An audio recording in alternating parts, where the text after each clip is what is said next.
amigo assinante do canal 5 da NET que acompanha o programa Os Árabes no Centro-Oeste, seguindo a nossa saga, né, de contar histórias da imigração árabe na cidade de Anápolis. Temos mais um convidado essa semana, vai falar um pouquinho da origem da família Awad. O senhor Elias, primeiro seja bem-vindo, obrigado por dedicar esse tempo para a gente. E as gravações a gente sempre frisa, né? Muitas vezes as pessoas deixam suas atividades do dia a dia para falar um pouquinho da história. E isso deixa a gente mais agradecido ainda, né? Está doando um tempo para contar a sua história e contar principalmente para você, assinante. Então, senhor Elias, obrigado pela participação, pela gentileza de ceder esse espaço para a gente. O que o senhor pode falar da família Awad? A origem de vocês é de onde? Bom dia para vocês, sejam bem-vindos aqui à minha casa. E eu estou aqui também para colaborar com essa programação que o Guilherme está fazendo a respeito da divulgação dos árabes aqui no Centro-Oeste. Então, estou aqui para falar a respeito da família Awad aqui em Anápolis, que a gente mora aqui, eu moro aqui em Anápolis já faz desde 83, eu acho que é quase 30 anos, né? Quase, né? Mais dois inteiros 30. Quase 30 anos, né? Então, eu morava lá em Ponta Grossa, Paraná, e eu vim aqui, só que aqui de Anápolis é difícil de largar esse clima que existe aqui em Anápolis, que não existe igual. E o povo daqui também é um povo bom. Agora, nossa origem de Ponta Grossa tem meu irmão, minha irmã. Se quiser citar os nomes deles também. Minha irmã Ibtirej, que ela mora lá ainda em Ponta Grossa. Meu irmão mora aqui, o Roger, que é o meu irmão mais velho do que eu. E a gente estamos aqui para divulgar da nossa família, a respeito da nossa família. A nossa família, ela é uma família pequena, mas são família unida, família humilde, como todas essas famílias brasileiras. Bom, o senhor Elias está falando de família pequena, né? Antes da gente começar a entrevista, eu sempre procuro o nome das pessoas, a grafia correta. O núcleo familiar não é nada pequeno, afinal são 10 irmãos, né? Nós somos 10 irmãos. Moram aqui, uma parte mora aqui no Brasil, né? Meus pais atualmente eles moram no Líbano, né?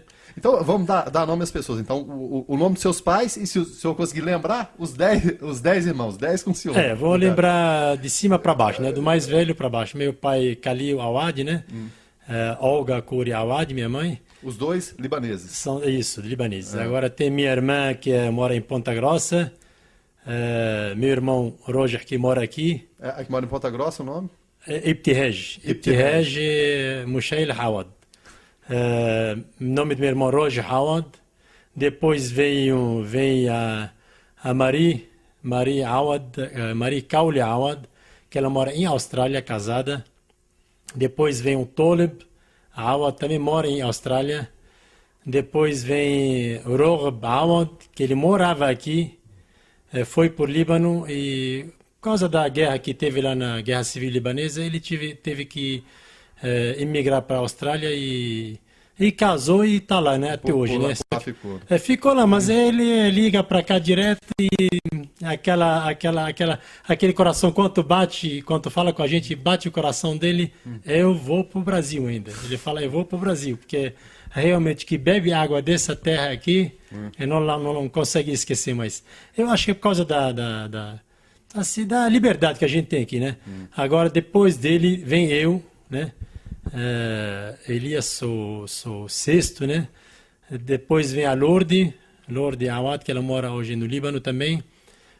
Tem a Colette, mora em Austrália, Colette Awad. Vem a Nidol Awad, casada, também mora em Austrália. E vem a última Rania, que mora no Líbano, a caçula mora no Líbano. Gente, eu cansei de contar tantos irmãos que eu tenho, né? Vocês têm que ter paciência comigo também, né? Não, eu estava fazendo o teste de memória aqui, realmente é impressionante. Tá certo, a gente brinca, irmão todo mundo conhece. Mas só que tem família menor aí, 2, 3, 4 irmãos, não lembra a data de aniversário, não lembra nada, né? Mas até abordando esse aspecto da irmandade, senhor estava citando o nome dos seus irmãos aí, esse sentimento de família é muito presente no povo árabe. Como o senhor falou, tem gente na Austrália, no Líbano, mas estão sempre em contato, sempre procurando saber notícia um do outro, né? Guilherme, eu vou te falar um negócio. Hoje a comunicação é muito fácil hoje. Então a gente está sentado aqui no sofá, qualquer hora eu falo para minha esposa, vou ligar para o fulano, já faz tempo que eu não liguei. Faz tempo como? Faz tempo, faz um mês quase, né? Não é aquele muito tempo. E a gente sempre está divulgando, internet também a gente conversa pela internet, através do webcam também a gente conversa, então... A saudade diminui, né? Não, você não sente assim que tem aquela distância, parece... às vezes eu falo assim, domingo, eu falei com a minha irmã Políbano, liguei para ela, ela falou, onde você está falando? Eu falei, estou aqui no Brasil. Uau, está tão perto assim a ligação, né? Então... A coisa realmente aproxima. Né? Aproxima. Então você hoje não tem como antigamente. Porque assim, há 20, 25 anos atrás, quando teve aquela guerra no Líbano, era muito difícil mandar carta. Foi em 82, se não me engano. 80, comecinho de 82, começou para valer em 13 de abril, né, que está sendo divulgada agora aquela lembrança, né, aquela mal lembrança, 13 de abril, que será o número 13, né, de abril, que será amanhã, né, que começou para valer a guerra civil libanesa, né. Então, e só para abrir o parênteses aqui, a gente está falando 13 de abril amanhã, o programa é gravado, provavelmente estaremos no mês de maio, mas isso é só um detalhe, não tem problema não. É só para historiar mesmo. Então fica pertinho, vai ser pertinho da divulgação. Exatamente. Então hoje em dia você assim, sente tanta facilidade de assim, entrar em contato com seus parentes, com meus pais, com meus irmãos. Localizar as pessoas em qualquer momento, em qualquer lugar. Você consegue falar na hora, eles ligam para a gente. Estou indo para o Líbano quase em dois anos, graças a Deus. Depois dessa estabilidade da economia brasileira aqui, ficou mais fácil para você assim, passear para fora. As pesquisas, quer dizer, falam isso também, né? Então quando a gente vai para lá, pensa de ir para lá, faz aquele plano de ir para o Líbano, né? Visitar os irmãos, os pais. Então começa a ligar para o outro, estou indo tal dia.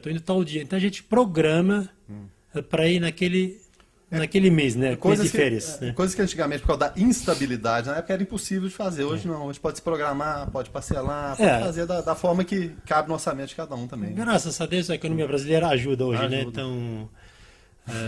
Quem diria, né? Mais fácil você comprar as coisas...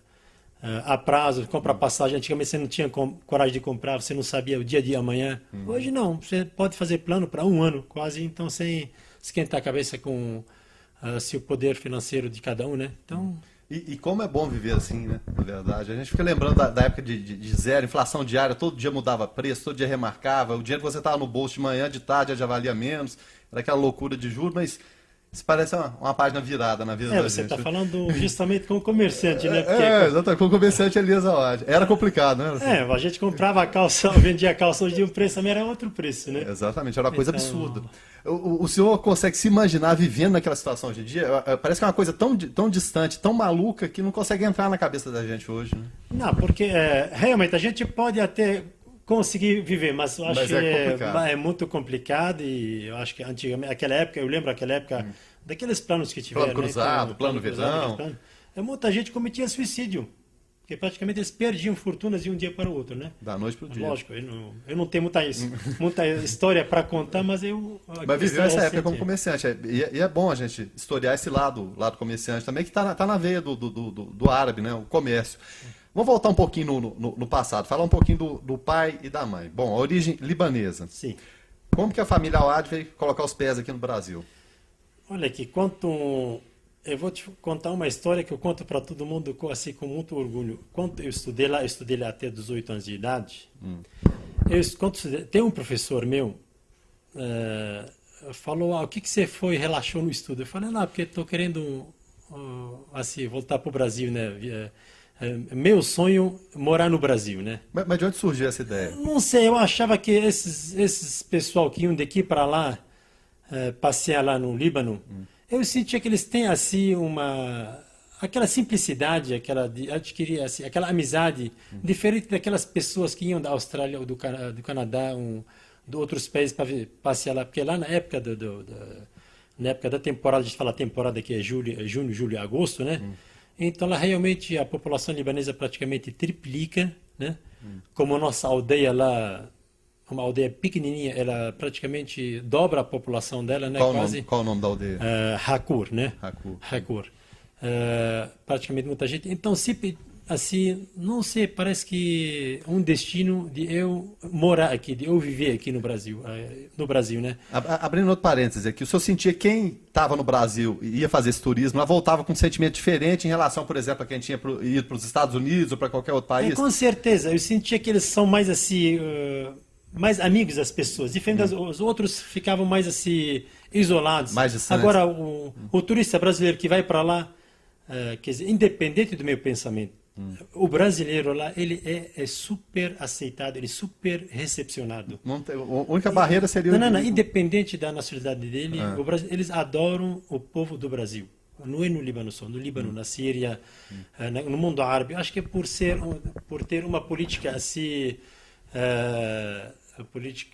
não se mete na vida dos outros países, né? Politicamente, né? Cada um tem sua autonomia. Uma política neutra que ele tem, né? Uma política neutra, né? Certo. Voltando assim à pergunta, sua pergunta, o professor meu falou, ele faleceu, que Deus o tenha, né? Faleceu há 6 meses atrás. Lembra o nome dele ainda? Professor chama Saliba Kuri. Eu lembro dele. Qual matéria que ele era geografia, geografia e história. E nessas aulas de geografia, em algum momento apareceu um mapinha do Brasil ali que puxou aquela lembrança? Ela pode perguntar a qualquer aluno, não sei, outros países no Líbano, pode perguntar a qualquer aluno, ele pode desenhar um mapa mundi para você, pode colocar todas essas capitais para você. Eu conhecia o Brasil quando estudava lá no Líbano, eu conhecia o Brasil mais do que muitos brasileiros que moram aqui. Isso eu tenho certeza absoluta. Então ele falou, meu filho, você vai para o Brasil? Eu falei, vou para o Brasil, sim.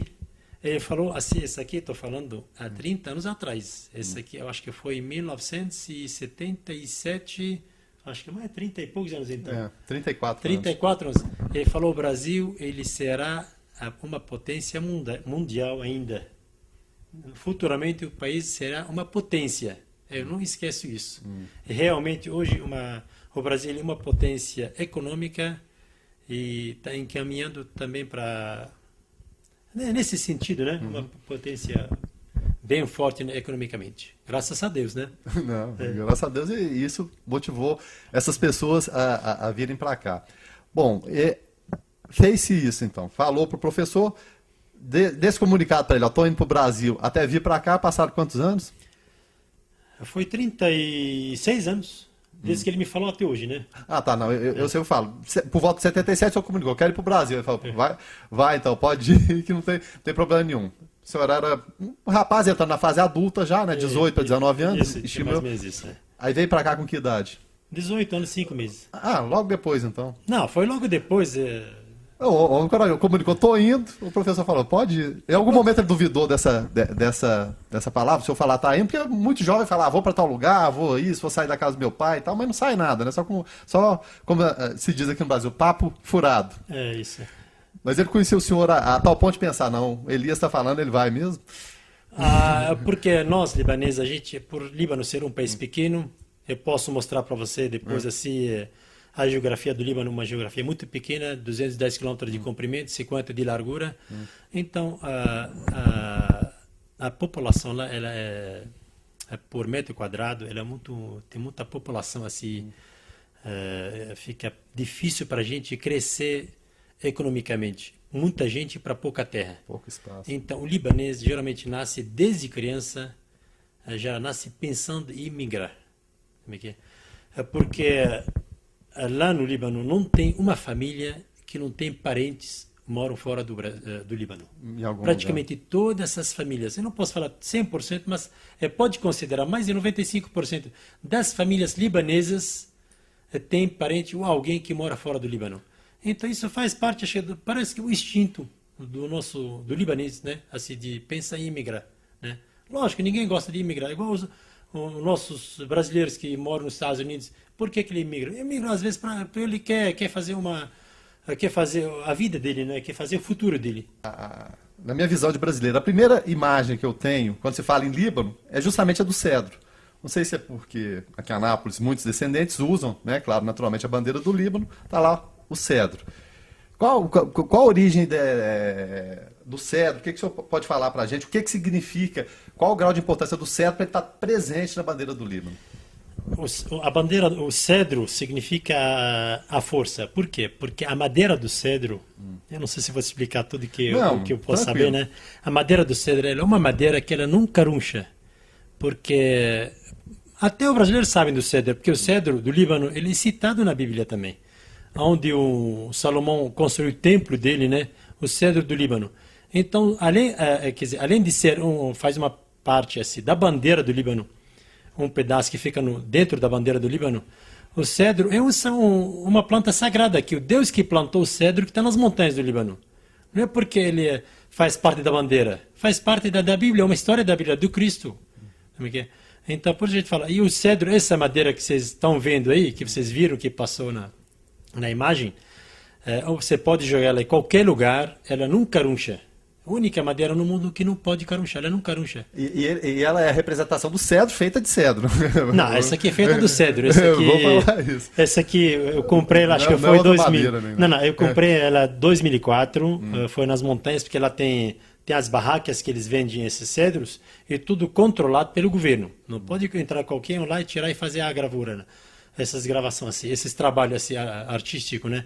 Então, esse aqui é de cedro Tem que ter um controle mesmo. de qualidade, digamos assim, né? Não, é controle de É. qualidade, controle da área também. Porque Desmatamento, essa Não, coisa. não, pode desmatar lá não. Lá tudo controlado pelo governo mesmo. Assim, eles tiram uma parte, mas eles replantam outra, né? Reflorescem outras. E até se o Elias puder focalizar aqui pra gente, temos aqui algumas imagens do Líbano, fornecidas pelo senhor Elias. Beleza, realmente impressionante. Vamos voltar aqui. A gente estava falando de árvore. Aqui, que beleza, que vista é essa, tranquilizadora. Bom, o senhor já é nascido aqui no Brasil, É. né? Mas como fica esse sentimento de descendência libanesa e ser brasileiro? Como que o coração fica nessa hora? Olha que você não tem praticamente assim, divisão. Você mora aqui, você quer o bem do país aqui. Quando você está lá, quer o bem de lá. Às vezes você vê ouve, né, pela televisão, ouvir pela televisão aqueles noticiários ruins de lá, lógico que você fica sentido.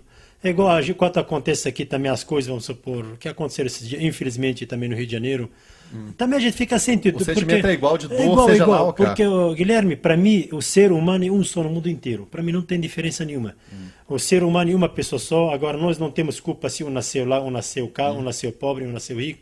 E um foi fazer a vida, conseguiu, outro também foi fazer a vida, não conseguiu.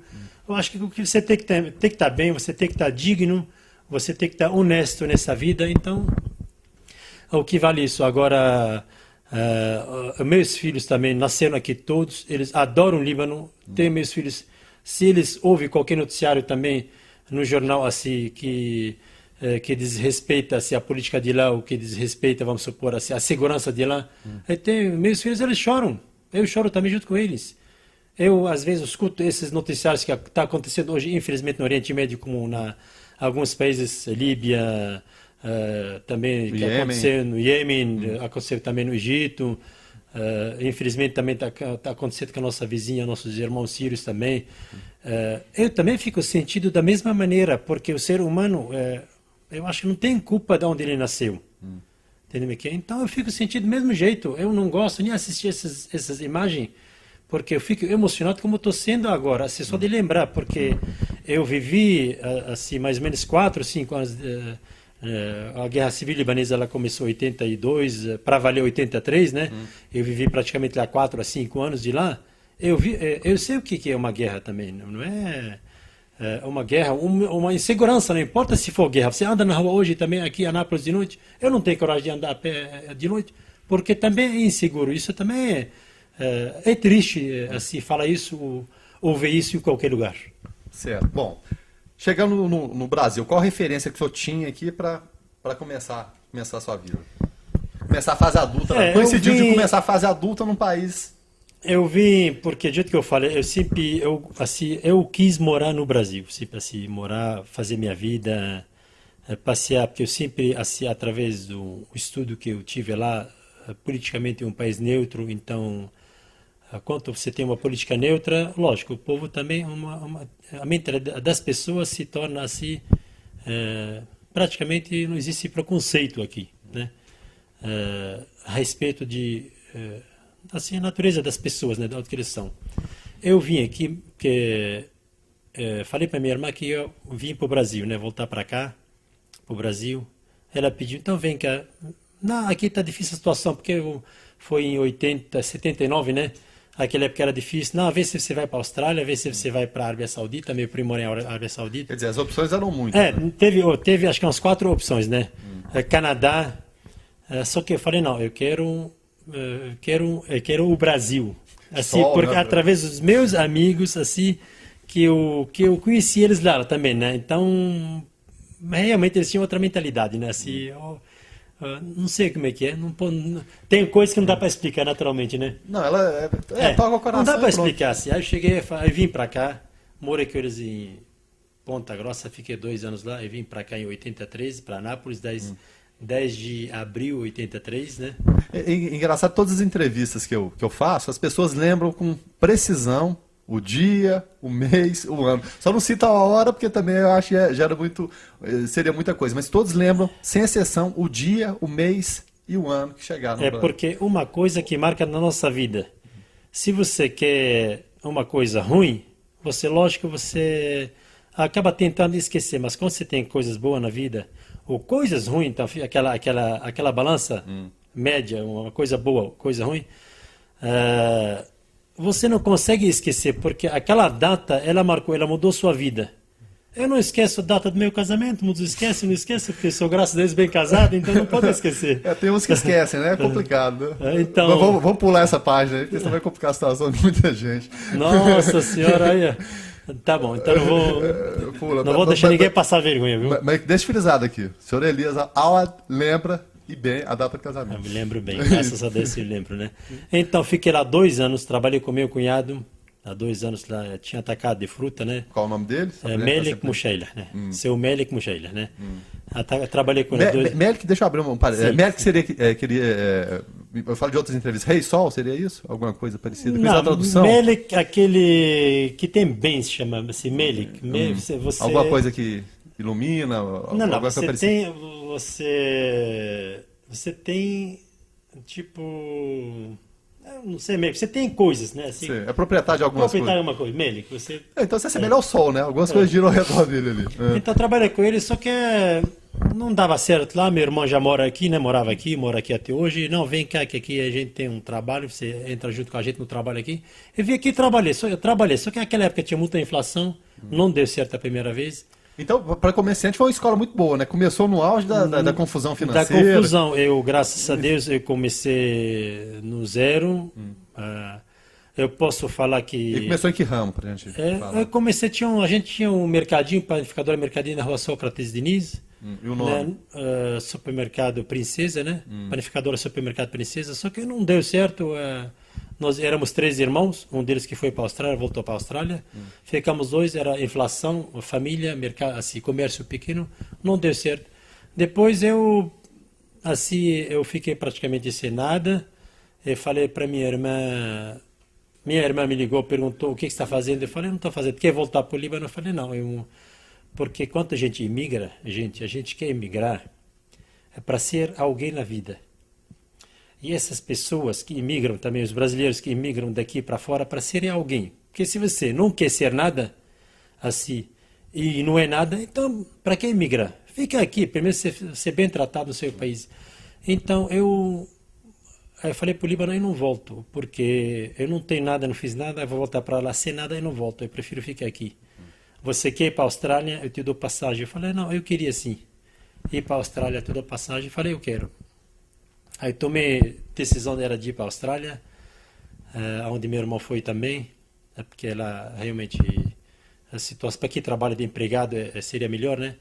Só que eu fui para Brasília, para a embaixada australiana, pegar os documentos, e lá em Brasília tem um conterrâneo nosso, ele tem lanchonete e mandou eu trabalhar com ele, e fui trabalhando.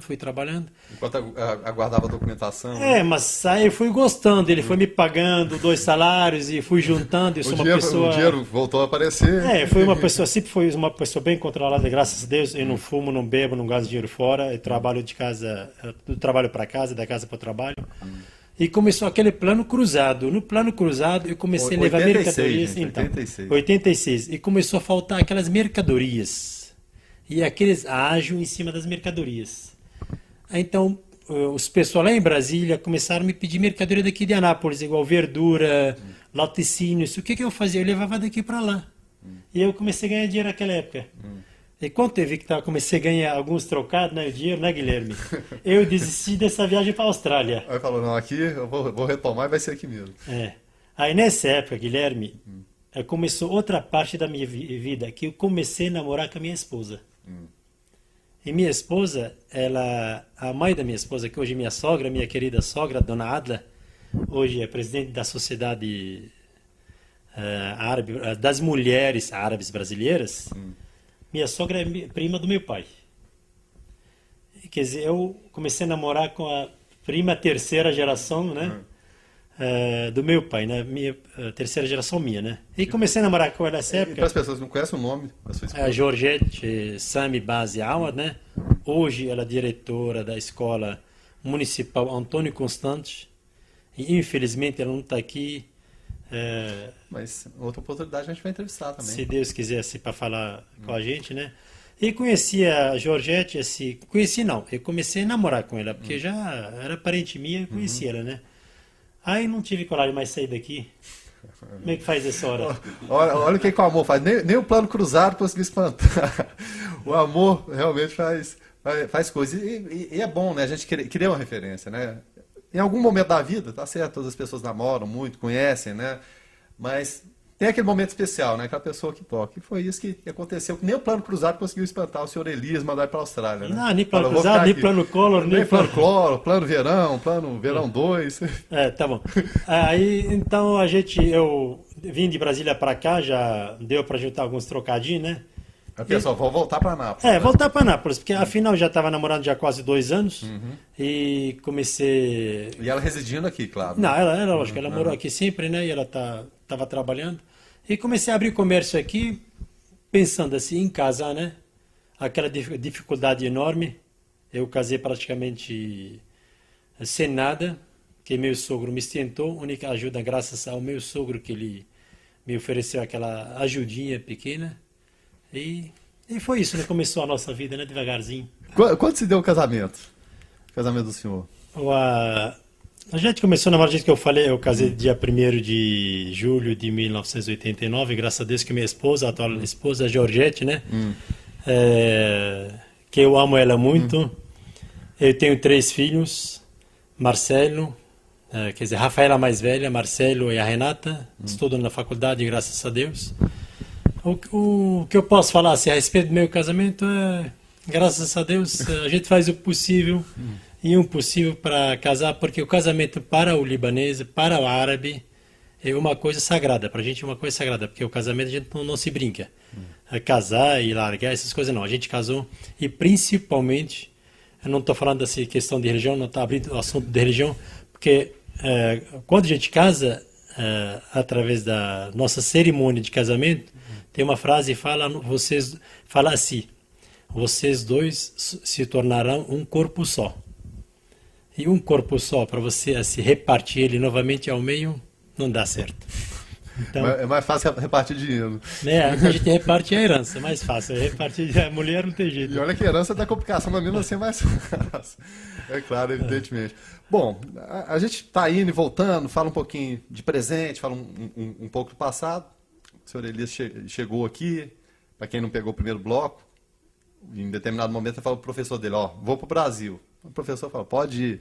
Viu o estímulo daqueles amigos e também turistas que chegavam lá no Líbano, voltavam até com um semblante diferente, né? Mais alegre. Tudo estimulou para vir. Chegou num momento complicado aqui, quer dizer, saiu de um momento complicado, ou viveu um momento complicado de um país em guerra, para chegar num país que não estava em guerra, mas estava num momento complicado. Inflação maluca, né? Realmente, 3 foi dígitos. difícil.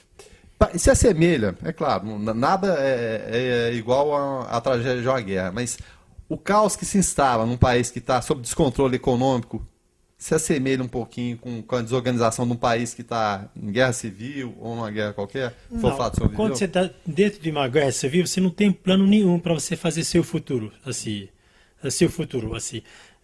Quando você está numa um país que financeiramente assim, uma inflação que é descontrolada, né?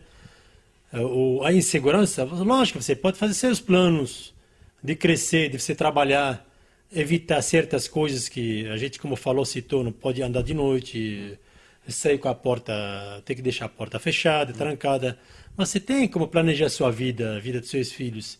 E tem como consertar isso, depende dos nossos políticos, né, consertar isso.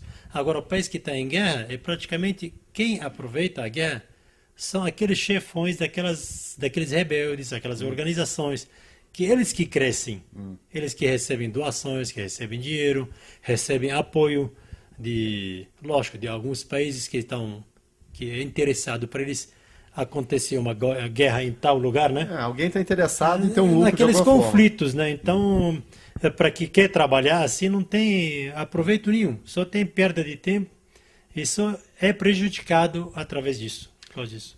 Bom, a barreira do idioma foi complicada, senhor? Não, porque lá a gente, quer dizer, eu estudei em colégio público lá a gente estuda francês, e francês é praticamente as letras portuguesas igual ao francês, que muda algumas pronúncias só. E quando se fala em estudar em colégio público, e no caso o senhor aprender o francês, de fato aprende, não é só uma matéria a mais, como tem na grade curricular, aqui, eu estou estudando inglês, espanhol, ou qualquer língua que seja, mas tem apenas noções básicas que no fundo não servem para nada. Lá, de fato, se aprende o idioma. É porque lá, porque em geral, você pode pegar qualquer assim, livro que fala a respeito da cultura libanesa, o libanês, em geral, não fala um idioma só, ele fala uma, duas ou três. Colégio particular, ele fala 3 idiomas, árabe, inglês e francês. Colégio público, árabe e francês. Isso fluente mesmo? Não. Lá, horário assim, de aula francês, é proibido falar árabe. Você tem que falar francês. Lá o professor, se você fazer qualquer pergunta em árabe, o professor não responde. Você tem que falar o francês. Porque quando você vai formar, fazer pós-graduação e fazer qualquer assim, alguma atividade do seu estudo, você vai para onde? Você vai para a França, vai para a Bélgica, vai emigrar para fora, Estados Unidos, Rússia. Então você tem que estar bem daquele idioma para você dar continuidade ao seu estudo. Porque senão interrompe. Se você tem a barreira do idioma, você não tem como seguir. O que você adianta estudar só árabe e vai para a França fazer pós-graduação? Quem vai fazer lá? Não, vai fazer lá. Os Estados Unidos ou qualquer outro país. Então você tem que estar assim bem nesses 3 idiomas. Você tem que dar receita médica em francês lá no Líbano. Não dá se dar receita médica em árabe, porque a maioria dos remédios vem com o nome latino, né? Assim, a gente fala assim. Então facilitou e muito para o português. Quanto toda pessoa que vem praticamente daquela região de lá, principalmente quem estuda o francês, fica fácil de você ler o português. Eu cheguei aqui, meu irmão me deu o jornal e comecei a ler. Entendia, juntava as palavras. A gente entendia, lia tudo, entendia pouco, porque as palavras são parecidas também. Só que muda um pouco a pronúncia. Eu também acho que o idioma português não é tão difícil, porque o francês ele é muito difícil. E o árabe? Eu sempre questiono isso aí com os descendentes, porque alguns descendentes eles nem falam árabe, na verdade. É muito complicado. É muito complicado. Toda letra, todo alfabeto, que você coloca as letras alfabéticas e você não sabe o que está tendo lá, então é difícil você ler. No meu caso, se você colocar a letra japonesa, você vai saber o que não sabe. Mal comparando, a percepção vai ser essa mesma. Né? Porque o árabe ele é difícil, ele muda muito. É igual no Líbano. Meus filhos aqui, eles entendem o árabe. Minha esposa fala o árabe, meus filhos entendem o árabe. E o senhor se comunica em casa com eles também em árabe? Em árabe também. Só que no caso deles, se eles forem ouvirem qualquer noticiário em árabe, eles não entendem. Isso eu vou até abrir mais um parêntese aqui, né? Minha especialidade, inclusive, é abrir parênteses para a gente ilustrar. Algumas semanas atrás, eu estava conversando com o senhor Elias, foi quando eu fui até levar a cópia daquele programa feito com o Hassan Bistat. A gente estava passeando ali pela General Joaquim Nassau, né, a popular Rua dos Turcos. Ele estava falando essa dificuldade, né? Ele é brasileiro, naturalmente fala o árabe, de determinados locais ou determinada maneira que as pessoas falam lá, muitas vezes nem o senhor entende. Não entende, porque cada país tem sua idioma. Igual assim, o português do Brasil, ele é diferente do português do Portugal, ou da Angola, vamos supor. Se uma pessoa que fala português de outras nacionalidades falar rápido português, entonação diferente, você não vai entender também. Então o árabe é da mesma forma. Mesma forma, o árabe igual no Líbano. No Líbano a gente fala uma coisa, gente. A gente fala o dialeto nas ruas. E Mas a fala é mais pausada lá no Líbano? Não, mais usada. No Líbano todo mundo fala o dialeto. Eu sei, Assim. mas na maneira de conversar, você conversa mais rápido ou mais devagar? Não, a gente. Ou igual o português. Depende, assim. Nessa cadência que nós estamos agora mesmo. Depende da pronúncia de cada um. Mas assim, eu estou falando assim, estou frisando porque a gente fala uma coisa e escreve totalmente outra coisa. Então, por isso que, igual aqui a gente está conversando português, podemos escrever o que a gente está falando. Mas lá no Líbano e alguns países árabes, você não pode escrever aquilo que você fala. Nem sempre o que se fala é o que se escreve. Então, diferente. Aqui se fala o que se escreve, lá não. Lá você fala uma coisa, o dialeto, não é gíria, é dialeto. E escreve totalmente outra coisa. Então, por isso, nossos filhos que falam árabe aqui, tanto faz qualquer filhos que nasceram aqui, eles não entendem, vamos supor, um jornalismo na televisão, uma matéria jornalística, né? Na televisão, ele não vai entender nada. Mas vai falar com ele entende. Então muda isso. Eu tinha um amigo meu, do jeito que eu falei para você uma vez, egípcio. Relembrar a história pra gente? Relembrar isso. Eu tinha um amigo egípcio, morava lá em Ponta Grossa. A gente conversava, em português para um entender o outro. Porque para falar o árabe, nem ele entendia o que eu falava, nem eu entendia o que ele falava. Tinha que se comunicar na outra língua. Em português, a gente tinha que falar em português. E o português dele era meio ruim, porque ele morava nos Estados Unidos também. Então eu tinha que sofrer para entender. Eu virava salada, na verdade. Não, realmente é muito difícil. Qualquer idioma árabe, ele é muito difícil. Mesma coisa, o brasileiro, aqui, para a gente falar o inglês, mais fácil, porque as letras parecidas. Muda o verbo, muda a forma da... Mas o formato das letras a forma, para você formar a frase muda. Mas pega uma letra diferente, o árabe, pega a letra japonês, o chinês, o hebraico, são letras diferentes. Então você não tem como aprender sem estudar. Bom, então o idioma não foi barreira. Talvez... Não, o idioma para mim não foi muito difícil, não. Foi muito difícil realmente adaptar o comércio inflacionário daquela época que tinha, né? Mas eu vou até dizer, o senhor chegou na melhor hora possível. Chegou na melhor hora possível, né?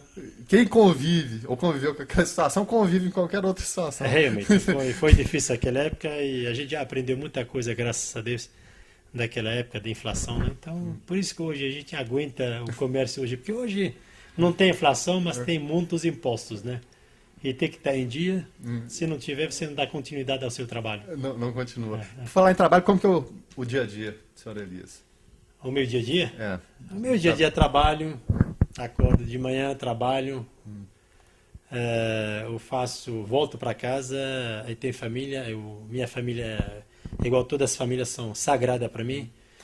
Tem aquela questão do horário da refeição, tem que estar a família reunida, não, aqui... ou já não está conseguindo, não está isso mais com de horários, essa coisa toda? Essa aqui, Guilherme, essa aqui sempre fiz questão de a gente tomar café junto, lógico, hoje por causa da faculdade cada um tem um horário. Mas o início do dia é junto? Não, a gente sempre tem que fazer as coisas tudo junto, a gente sai junto, a gente janta junto, tem que jantar junto, porque dentro desse ambiente você tem como elogiar o filho, você tem como reclamar do filho, como cobrar, assim, corrigir algumas coisas que tem que ser feitas. Eu sempre, assim, desde criança, dentro de casa, sempre teve essa disciplina, assim, familiar. Porque a gente teve isso também, né? Então, eu tenho que passar isso para nossos filhos. Do jeito que eu falei, para a gente, a família é o mais importante. Eu sempre falo para os meus filhos, porque aqui dentro da família, os amigos dos meus filhos, entre eles tem que ser amizade. Porque eu tenho que ser amigo do meu filho, da minha filha, ela tem que ser minha amiga. Então, dentro de casa, nós somos uma família. Os melhores amigos também estão aqui primeiro. São aqui primeiro. Esse aqui porque dentro da sua família, o seu irmão, quanto ele é amigo seu, olha que raramente um irmão seu te engana, assim engana você.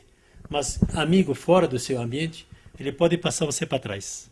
Mas amigos, assim, quanto a família, a amizade, aqui na nossa casa, no prédio onde a gente mora eu, meu irmão, meu cunhado. Então aqui temos uma amizade muito forte entre nossa família. Graças a Deus, família muito unida. Então isso veio de seus pais e vai passando de geração em geração. É a mesma coisa que você, ou o senhor, se me permite, você transmite para os seus filhos. Não é a questão do meu pai, porque a família árabe geralmente é assim, independente da nacionalidade. A gente assim, tenta criar a família assim, mais unida possível. Trazer junto para aquele núcleo familiar. Né? Tudo. A gente pergunta se você tem algum problema, meu filho, resolve comigo, pergunta para mim. A gente tenta se abrir um com o outro, assim, para você tem aquele diálogo dentro de casa, não é aquele, as pessoas, eu não vou fugir do diálogo. Se eu errar pro meu filho, eu peço desculpa para ele, como exijo desculpa para ele também. Então, tem que ser desde criança, porque quando você cresce e você quer adaptar essas coisas, você não consegue. E uma pergunta que eu sempre faço: criar os filhos hoje em dia é mais complicado do que na época que o senhor foi criado? Não é mais complicado em certos aspectos, porque quando você educa um filho desde criança, ele cresce já educado, não se torna difícil. Mas mais difícil porque as opções assim, as opções hoje eles oferecem para nossos filhos mais do que da nossa época. A natureza, a natureza ela exige da gente que toma cuidado, educar nossos filhos mais do que nossos pais fizeram com a gente. Hoje você sabe, tem a internet, que ela traz benefícios opções, e traz também Tem tudo de bom e tudo de ruim, a gente tudo pode de bom, falar. tudo ruim. Então você tem que estar atento a isso. Mas quando você cria um filho, e a amizade também influencia muito. Eu sempre falo para meus filhos, não pegue nada de ruim dos seus amigos. Vocês tentem transmitir coisas boas para eles. Porque é melhor eles ganhar do que a gente perder. Então transmite coisas boas para eles. Não pegue nada de ruim deles. Bom, como o amigo assinante viu, passou tão rápido que a gente nem percebeu. O bate-papo foi tão descontraído que passou muito rápido. As entrevistas que a gente faz, geralmente a gente se pauta por isso, né? Ser um bate-papo informal, né? Tá tranquilo, raramente a gente edita alguma coisa, então ela flui boa do início até o final. Então, para a gente encerrar nesse terceiro e último bloco, eu queria que o senhor falasse um pouquinho, ou resumisse, a importância da imigração árabe para a cidade de Anápolis. A pergunta recorrente minha é essa. Anápolis seria a mesma sem a presença dos imigrantes árabes? Eu acho que não é só os árabes. Qualquer assim, pessoas novas que imigram para outras regiões, lógico, eles levam com eles outros costumes, outros pensamentos, outras mentalidades. Aonde você está indo, mesma coisa, você vai para alguma cidade, você leva só benefícios, você não vai para prejudicar as pessoas. A comunidade árabe ela trouxe muitos benefícios para Anápolis. Eu acho que o comércio fluiu muito daquela época para cá por causa da comunidade árabe que acompanhou Anápolis desde o começo para cá. Lógico, eu não acompanhei, mas todos os árabes que vieram para cá, eles vieram para trabalhar. Eles não vêm para ficar à toa na rua. Então, quando você está trabalhando, você está beneficiando a você, ao seu vizinho, ao seu amigo, ao seu parente e à comunidade toda. Todas essas populações, todas essas nacionalidades, todos os imigrantes também, os italianos, trouxeram também para o Brasil muitos benefícios. Os japoneses, os árabes também fazem parte dessa história de Anápolis como do Brasil também. É normal eles trazer... Não esquece, Guilherme, porque os fenícios são comerciantes desde aquela época. Na época o Líbano mexe com o comércio da época dos fenícios. Pouco tempo atrás. É pouco tempo, então. Aí, esses dias, né? Antes do Cristo, né? Então, coisa recente. Então, nós temos esse dom de comércio. Todo mundo sabe disso. Não vou te explicar, não vou falar muito disso, porque você sabe disso também. Então, é natural, os árabes mexem com o comércio, né? Mas nossos filhos não estão seguindo nossos caminhos, né? Eles estão seguindo os caminhos do estudo, né? E outros caminhos que acho que é mais fácil para eles. Então tá certo. Conversamos hoje com o senhor Elias Awad. Senhor Elias, obrigado pela entrevista. Sejam bem-vindos e a casa está aberta a vocês e para qualquer pessoa do bem. Tá certo, então. E é de pessoas do bem que a gente sempre trata semana após semana. Até logo mais.